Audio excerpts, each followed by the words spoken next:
What are the newest strategies that are being used to push podcasts to a new younger audience, and why have they been implemented?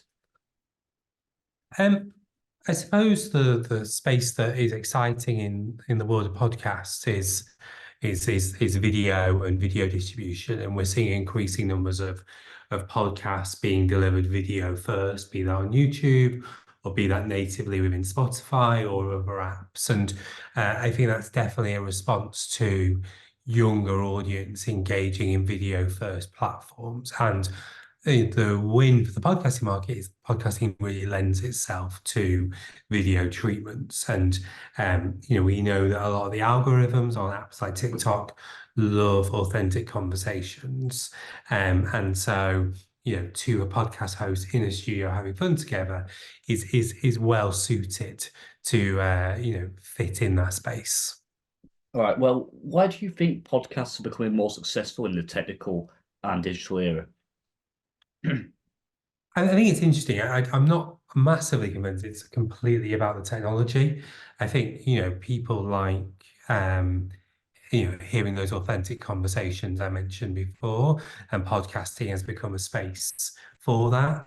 The technology has allowed the distribution of short form audio in a much more easy and user-friendly way. I think, um, there has been for many, many years great conversations with people on speech radio stations up and down the UK and across the world.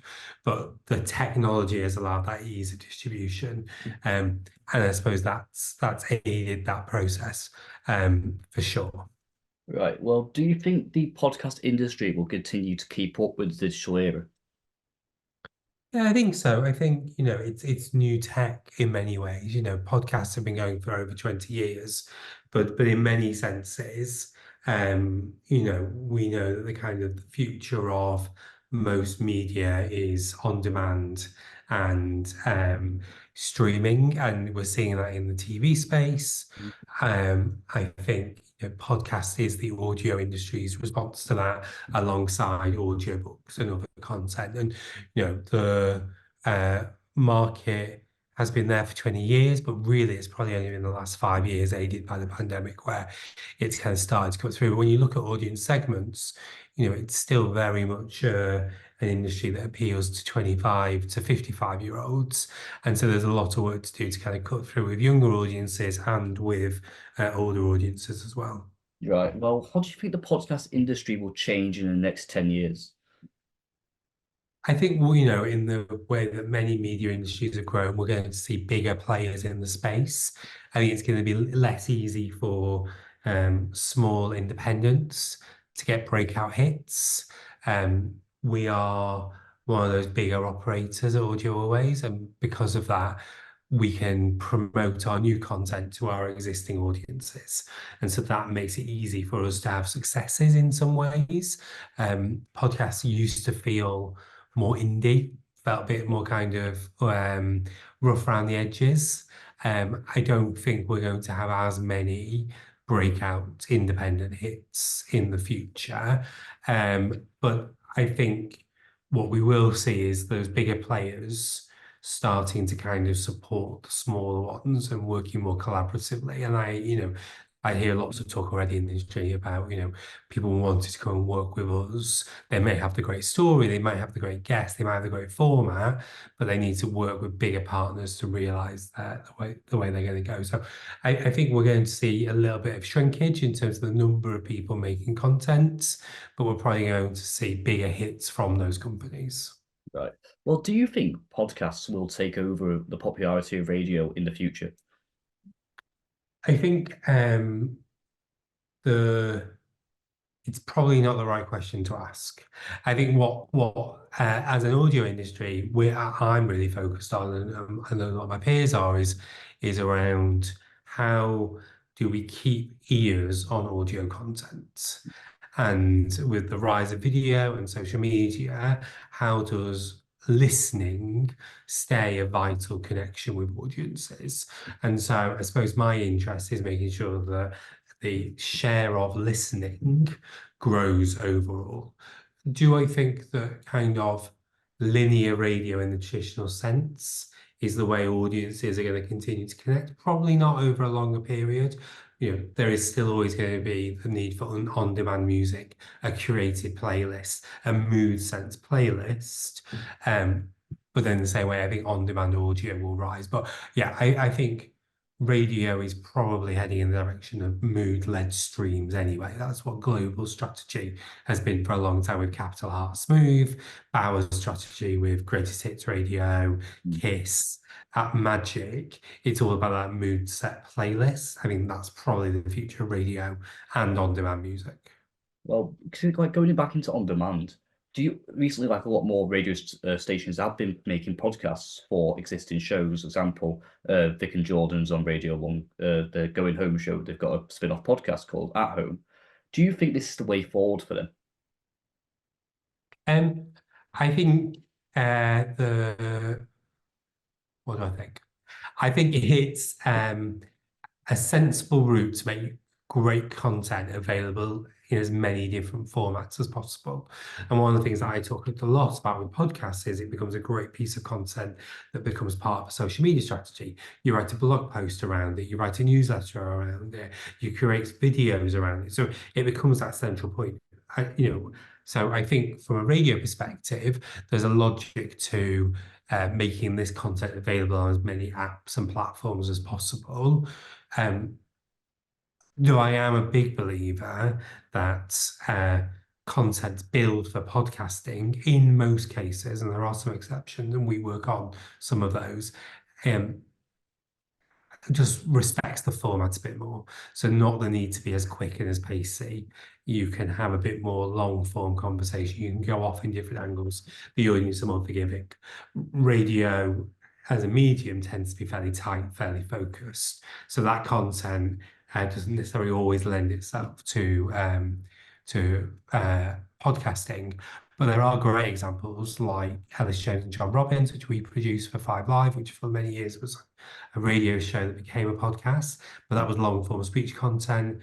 Chris Moyles has had long-term success with his podcast on Radio X.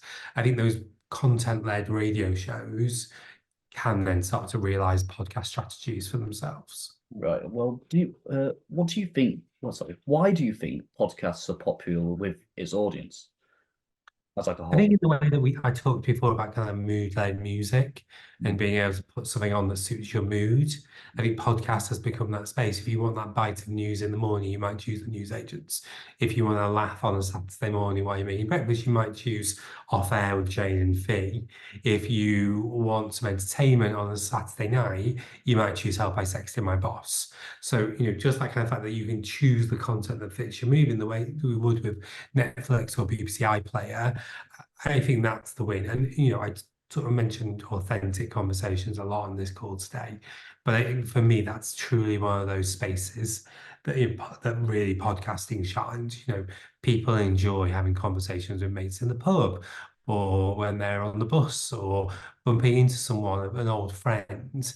Podcasting creates a space that has that familiarity and warmth. And so I think that's probably one of the big strengths of the format. Well, do you think that podcasting is currently opening doors for new people in the media industry? I think for a long time, the audio industry in particular, which is where I'm probably most aware, has, faced a lot of redundancies and shrunk a lot. The last 5 years, with the growth of the independent audio sector and, real investment from the likes of Spotify and Audible and Amazon Music and more, I think has kind of created new opportunities. A business like Audio Always is always looking for great new talent to work with, be that assistant producers, be that people in video, be that with, kind of people who can be behind the mics. So, I think probably the money that podcast industry is creating is certainly stopping that decline that we had for the 15 years before this last 5-year period. I will say that the general financial climate has meant that that's probably changed slightly over the last few years. Some businesses have started to shrink a little bit or been a little bit more considered in their investments. But I think in general, as the podcast industry grows, the people who are making that content will grow with it. Perfect. Well, do you ever think there'll be a saturation point met? I think this goes back to the point I was making before. I think that's the consolidation of the market. I don't think people will start to listen less. I think the demand will continue to increase. Do I think it will be easy for new podcasts to take a share of listening when there are some really established brands? Maybe not. Do I think that it will be easy for small podcasters to cut through in a busy market? I think that's going to become harder.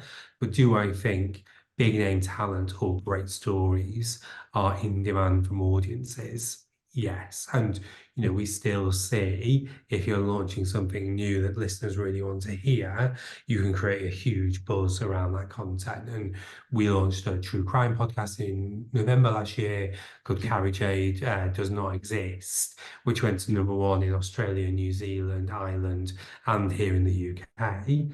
There is still a demand for great storytelling and great talent, and that one was hosted by Sue Perkins, so a really familiar voice. So, it's about starting to use some of those levers to help unlock the opportunities. Well, final question. All around, what do you think makes a great podcast? I think it's kind of those two things I just said. For me at the moment, the things that I'm always looking for is great stories or great entertaining content to talk about and great familiar talent. And so, from my seat here, and podcast fans will take a different view. You might take a different view if you work at the BBC, you might take a different view at Audible. But what I'm looking for when we're commissioning new podcasts is great talent that have an engaged following and those hosts have something to say. And I think that's really important. I think we are past the point where you can just go, this person's famous, they should have a podcast. It has to have a unique angle. It has to have something that makes it an audience grow around that content. Right, thank you very much.